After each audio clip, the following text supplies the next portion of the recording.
Doesn't mean it doesn't exist, but I have not personally seen any other junk removal company doing.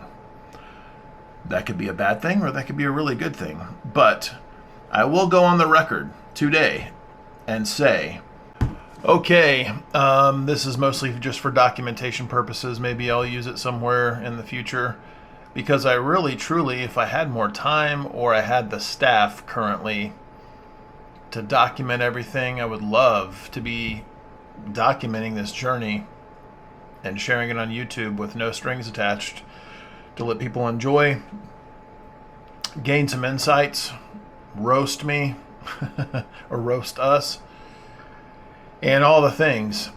So today I've been working, well, this week, so today's July 30th, 2025, and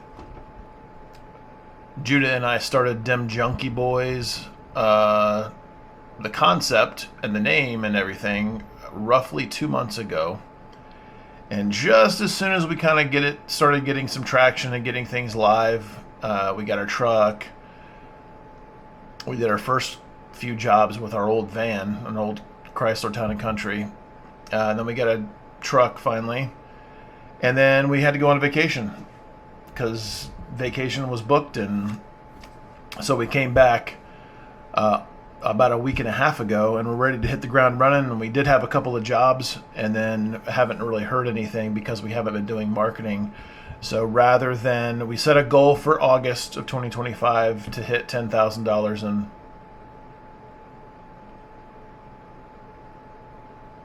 I don't know what's happening. What's going on? Oh, it's still going. It's blinking at me. What's going on? No, whatever.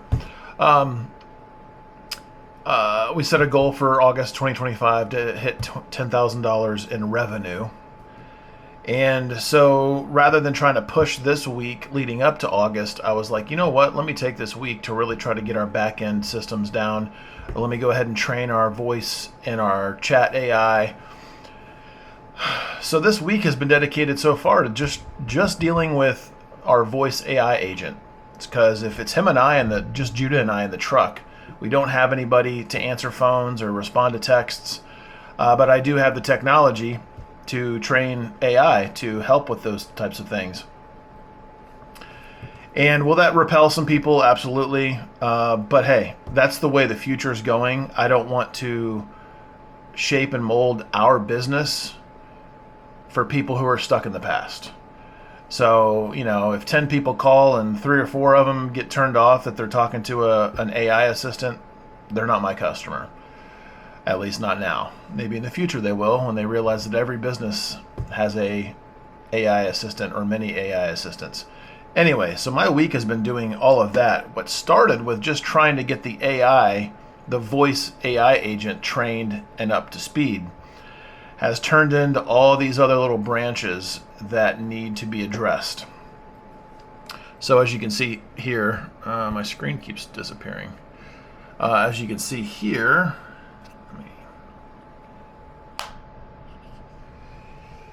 in Cambium Suite, which is my version of Go High Level. Been working on this is just one little rabbit trail, our Grab It Club sign up. So when somebody texts in the word grab it, this is the process they're going to be going through, and have some conditional logic of like, if this, then that. And hopefully the whole thing, unless they say I'm no longer interested, the whole thing is kind of a cycle that feeds back on itself for our Grab It Club. And then with all of that, I've had to structure all the products and get the links taken care of and building the workflows. And then our AI agent is over here.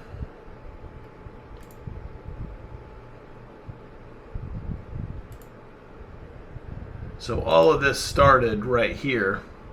And then I realized, oh, well, for all of this to really function well, and for this AI agent to really be able to serve potential customers and incoming calls,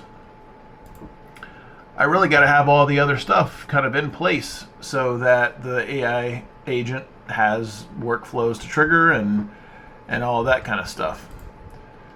So it's been a tedious task programming and training this AI.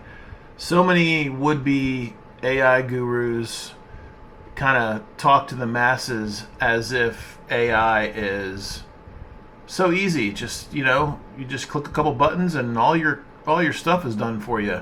That couldn't be farther from the truth when you're truly trying to build an intelligent AI agent that serves customers, not just frees up your time.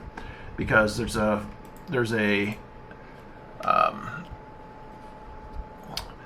big difference between building an AI that just frees up your time so that you can think, oh, I don't have to deal with that. I have a little AI robot that does that.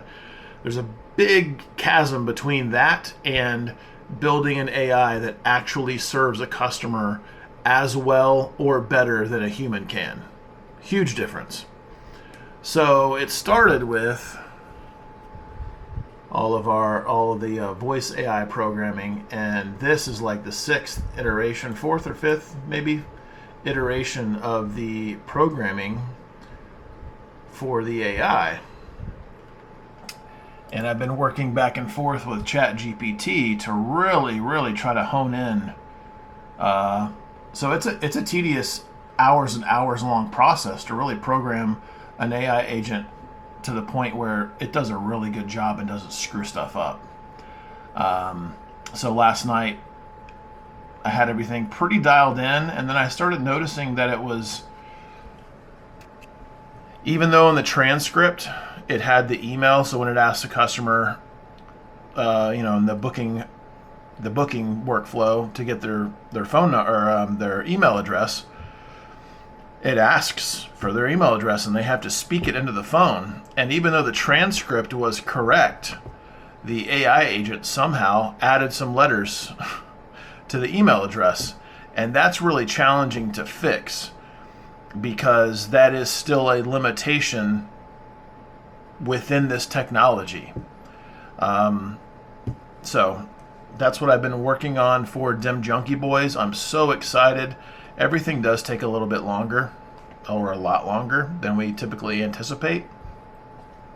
And I have, the big thing for me in all of this has been the work that I've had to do in my own mind to keep myself on track and keep myself focused.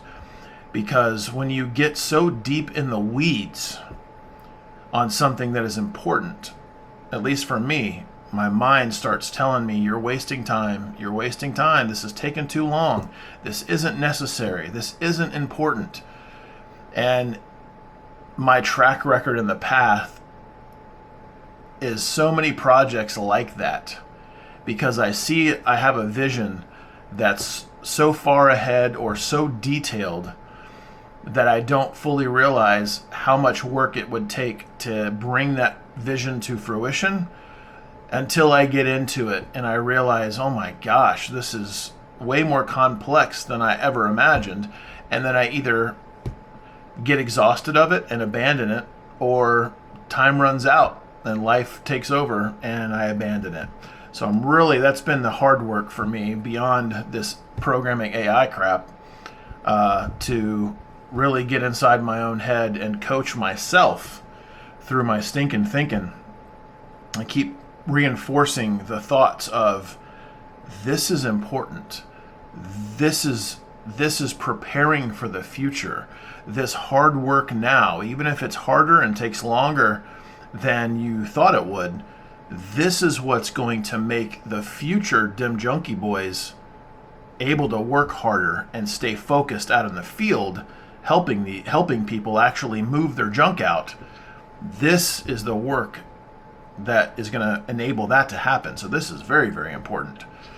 But keeping that mindset in the middle of the frustrations and the weeds and the things that break and trying to figure out why it broke, and it's hard. It's really hard. So I'm so excited to test some of these ideas with Dem Junky Boys. We're going to be doing stuff that I don't know that they're definitely not original ideas. But because I have had such a broad background in different marketing projects and industries and things, I'm borrowing some marketing ideas from other industries that I have not yet seen any junk removal company that I have looked at or researched or come across doing. So we're going to be trying to do some stuff that I've personally, doesn't mean it doesn't exist, but I have not personally seen any other junk removal company doing. That could be a bad thing or that could be a really good thing. But I will go on the record today and say that when we actually start really pushing our brand into the market in Clarksville and the surrounding areas, there's going to be a lot of copycats. It's just one of those things, like, I'm already prepared for. I know that definitely within the year, probably within the year, definitely within a few years, we are going to have some copycats on our offers and the way that I'm structuring. I'm really trying to change up this whole customer experience when it comes to junk removal. I was like, what would keep me from either being a customer or not? And we're really trying to make junk removal as simple as possible, as streamlined as possible, as stress-free and frictionless as possible. So I'm excited to see. The market might tell me, hey, your idea sucks. And that's part of being an entrepreneur, is sometimes you work really hard and think really hard on an idea because you think it's there and you think it's amazing and awesome. And the marketplace says, it actually sucks. I don't want this. So we'll see what happens. But, well, there's the update for today, July 30th, 2025. Yeah, I don't think there's anything else to show you. I'm really excited on trying to get this ironed out in the next 2 days. So next week, we can really start pushing the marketing all over the place as much as we can. So, bye for now.